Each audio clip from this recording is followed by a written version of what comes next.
আজকের জলখাবারটার জন্য প্রথমে চাটনিটা বানিয়ে নিয়েছি। কড়াইতে তেল দিয়ে, তেল গরম হলে তার মধ্যে একটু শুকনো লঙ্কা, প্রথমে বাদাম দিয়েছি, কাঁচা বাদাম। সেগুলোকে একটু যখন খোসা থেকে ছাড়িয়ে ছাড়িয়ে আসছে, ভাজা ভাজা মতো হয়ে গেছে, তখন ওটার মধ্যে একটু রসুন, তারপরে একটু কাঁচা লঙ্কা কুচি, তারপর হচ্ছে একটু গোটা জিরে, আর আমি একটু সাদা তিলও এর মধ্যে অ্যাড করেছি। এগুলো দিয়ে একটু ভাজা ভাজা করেছি।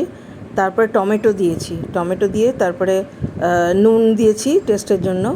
আর এগুলো করার পরে তারপরে এটাকে ঠান্ডা করতে হবে, ঠান্ডা করে তারপরে এটাকে পিষতে হবে আর কি। তো এটা হচ্ছে চাটনির উপকরণ হলো।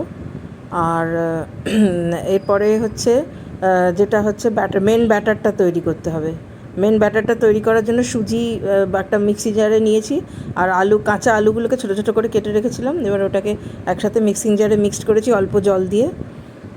এবারে তারপরে একটা মোটামুটি এরকম ব্যাটার তৈরি হয়েছে, ফ্লোই কনসিস্টেন্সি। এবার এর মধ্যে যা যা দেওয়ার দরকার, নুন দিতে হবে, তারপরে একটু গোটা জিরে দিয়েছি, তারপরে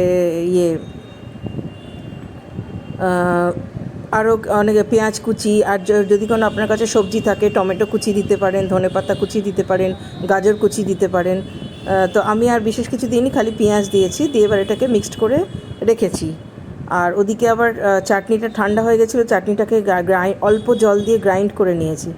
নিয়ে এবার চাটনিটা যখন একটা মোটামুটি ঠিকঠাক গ্রাইন্ড হয়ে গেছে, আর গ্রাইন্ড করার সময় একটুখানি পুদিনা পাতা দিয়েছিলাম, আমার কাছে শুকনো পুদিনা পাতা ছিল। চাটনিতে একটু পুদিনার টেস্ট ভালো লাগে। আর একটু তেঁতুলের কাঠ দিতে হবে, আমার কাছে তেঁতুলের একটা লিকুইড বানানো ছিল, আমি ওইটা দিয়েছিলাম। একটু ঝাল ঝাল টক টক হবে আর কি চাটনিটা। এবার চাটনিটা একটা তড়কা লাগাতে হবে। তড়কা লাগানোর জন্য কড়াইতে তেল দিয়ে তার মধ্যে তড়কার যা যা জিনিসপত্র থাকে, শুকনো লঙ্কা, তারপরে হচ্ছে কারি পাতা, তারপরে একটুখানি অনেকে বিউলির ডাল আর অল্প ছোলার ডাল দেন এই ধরনের তড়কাতে, এই ধরনের চাটনিতে তড়কা লাগানোর জন্য। তো আমিও সেটাই করেছি।